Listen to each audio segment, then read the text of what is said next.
Pse jetojmë? Kjo është një pyetje që ka shqetësuar njerëzimin për mijëra vjet. Filozofët, të cilët janë kërkuesit më të mëdhenj të dijes, janë përgjigjur kësaj pyetje në forma të ndryshme. Ata nuk janë të kënaqur me përgjigjet e thjeshta, por kanë kërkuar thellën në natyrën e ekzistencës, të qenies dhe qëllimit tonë. Nga lindja e lashtë, e cila na ofron një pamje të thellë dhe shpirtërore të jetës, deri te filozofët perëndimor që kërkojnë kuptim përmes arsyes dhe logjikës, çdo periudhë ka sjellë një këndvështrim të ri dhe një udhërrëfyes të ri për kuptimin e jetës. Në këtë video do të udhtojmë përmes shekujve dhe filozofëve, duke zbuluar mësimet e 10 mendimtarëve që kanë trajtuar këtë pyetje themelore. Çdo mendim është një hap më shumë në përpjekjen tonë për të kuptuar jetën dhe vendin tonë në botë. Ky udhëtim do të na ndihmojë të arrijmë një kuptim më të thellë të vetvetes dhe të jetës që jetojmë, duke e parë çdo filozof si një dritare që na çon drejt të vërtetave më të mëdha.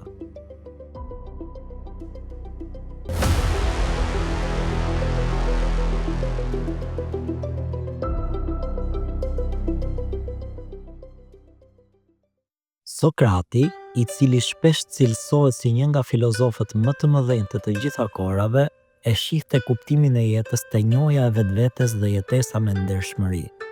Ai besonte se individët mund të arrijnë një kuptim të thellë të jetës vetëm përmes reflektimit dhe pyetjes së vazhdueshme të vetvetes dhe botës që i rrethon. Në një shoqëri ku individët janë të mbushur me mendime të huaja dhe presione, Sokrati sugjeron që një njeri duhet të udhëhiqet nga arsyetimi dhe të kërkojë njohuri. Në një ngjarje historike të njohur, Sokrati u dënua me vdekje nga shteti i Athinas për korruptimin e rinisë, për shkak të ndikimit të tij filozofik, që sfidonte normat dhe vlerat tradicionale të shoqërisë. Ai nuk hoqi dorë nga e vërteta dhe qëndroi besnik ndaj parimeve të tij, një simbol i vazhdimësisë së kërkimit të kuptimit të jetës. Aristoteli e shihte kuptimin e jetës në realizimin e eudaimonisë, një lloj lumturie që arrihet përmes virtytit dhe arritjes së potencialeve tona më të larta. Ai besonte se jeta më e mirë është ajo që ndjek një mesatare të arsyeshme mes pasioneve dhe virtyteve. Aristoteli thoshte se për të jetuar një jetë të plotë, ne duhet të punojmë për të zhvilluar aftësitë dhe vlerat tona, duke ndihmuar dhe i shërbyer shoqërisë. Një shembull që mund të lidhet me këtë është i një lideri të suksesshëm, që përdor ndershmërinë dhe drejtsinë për të udhëhequr një komb, duke realizuar një shoqëri të drejtë dhe të balancuar. Friedrich Nietzsche ishte një filozof i njohur për kritikat e tij ndaj moralit tradicional dhe për konceptin e vullnetit për fuqi. Ai besonte që jeta nuk ka një kuptim të paracaktuar dhe që individët duhet të krijojnë vetë vlerat dhe kuptimin e tyre. Sipas tij, njeriu duhet të kalojë përtej kufizimeve të moralit të shoqërisë dhe të krijojë një jetë që është e bazuar në vullnetin dhe fuqinë e tij të brendshme. Në një ngjarje të njohur, Nietzsche përdori konceptin e supernjeriut, një individ që tejkalon kufizimet e shoqërisë dhe krijon vetë vlerat e tij. Ky koncept është një ftesë për çdo individ që të bëhet më i fortë dhe më krijues, duke u larguar nga ndikimet e jashtme që pengojnë zhvillimin e tij. Jean-Paul Sartre, një filozof ekzistencialist, besonte se jeta është pa kuptim në vetvete, dhe se është individi ai që krijon kuptimin përmes veprimeve dhe lirisë së tij. Ai mendonte se njerëzit jetojnë në një angështi ekzistenciale për shkak të lirisë së tyre, pasi çdo individ është përgjegjës për veprimet dhe pasojat e tij. Sartre e lidhte kuptimin e jetës me lirinë e individit për të vepruar dhe krijuar vetë vlerat, pa u nënshtruar normave të shoqërisë. Një situatë reale që pasqyron këtë mund të jetë vendimi i shumë individëve për të luftuar për të drejtat e tyre në periudha si ato të lëvizjes për liritë civile në SBA, ku ata kërkonin lirinë për të vepruar dhe jetuar sipas mundësive të tyre. Immanuel Kant besonte se kuptimi i jetës qëndronte në veprimet e drejta dhe në ndjekjen e parimeve të moral. Ai zhvilloi konceptin e imperativit kategorik, që kërkonte që individët të vepronin sipas parimeve që mund të bëheshin universale për të gjithë njerëzit. Për Kantin, jetesa e një jete të drejtë dhe të ndershme ishte thelbësore, dhe çdo veprim duhet të bazohej në një detyrë morale, jo në interesat personale. Një shembull historik është periudha e Revolucionit Francez, ku kërkesa për barazi dhe liri u bazua në parimet kantiane të drejtësisë dhe respektit për dinjitetin njerëzor. Kanti besonte se kjo ishte mënyra për të jetuar në harmoni me të tjerët dhe për të krijuar një shoqëri të drejtë.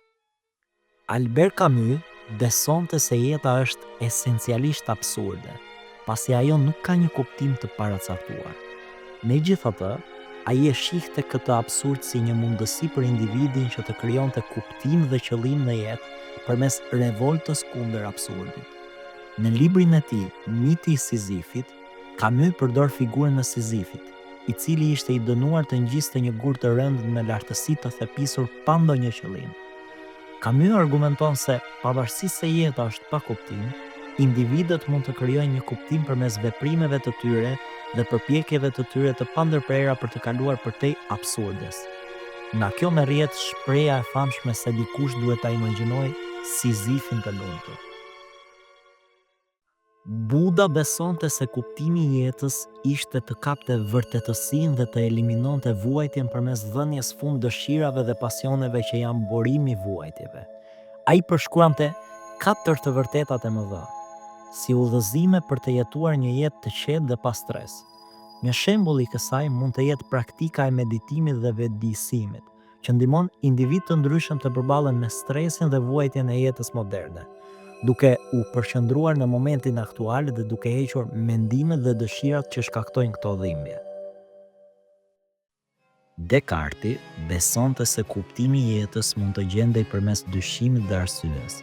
Ai shkroi principin e famshëm "mendoj pra ekzistoj", që do të thotë se gjithçka mund të dyshohet përveç mendimit të vetë individit.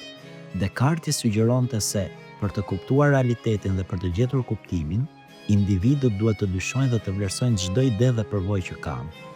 Ky princip ka pasur ndikim të madh në zhvillimin e shkencës dhe filozofisë moderne, duke inkurajuar një qasje më të thelluar dhe analitike ndaj realitetit.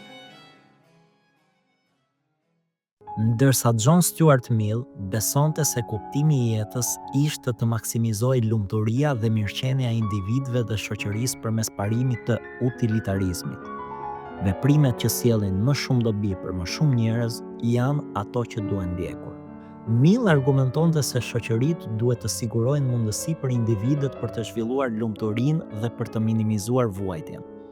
Një shembull konkret i këtyre parimeve është mundësia e përparimit social dhe politik, siç ka ndodhur me reformën në drejtësi dhe lirinë e shprehjes në shumë shoqëri. Konfuci besonte se jeta kishte kuptim nëse shoqëria ndjek parimet e drejtësisë, virtytit dhe harmonisë. Ai theksoi rëndësinë e marrëdhënieve shoqërore dhe respektit për të moshuarit, duke vlerësuar dijen dhe edukimin për një jetë më të plotë. Konfuci shpesh theksonte se individët duhet të ndihmojnë njëri tjetrin për të ndërtuar një shoqëri të drejtë dhe të balancuar. Një shembull aplikimi mund të shihet në periudhën e dinastisë Qing në Kinë, ku shumë nga mësimet e Konfucit janë përdorur për të udhëhequr shoqërinë dhe për të siguruar një rend të qëndrueshëm dhe të drejtë. Si përfundim, kuptimi i jetës është një udhëtim që çdo njeri e përjeton në mënyrën e tij të veçantë. Filozofët na kanë ofruar pasuri mendimi, por përgjigjja nuk është gjithmonë e qartë. Ajo që është e sigurt është se kuptimi lind në përpjekjet tona, në pasionet që ndjekim dhe në mënyrën se si e shohim botën përreth nesh. Çdo hap, çdo vendim, çdo reflektim mund të jetë një mundësi për të krijuar dhe kuptuar më thellë jetën tonë. Nëse kjo video ju ka ndihmuar të hapni horizonte të reja dhe të mendoni për jetën tuaj ndryshe, mos harroni të na bëni subscribe dhe të ndani mendimet tuaja në komente. Faleminderit që ishin me ne dhe shihemi në videon e ardhshëm.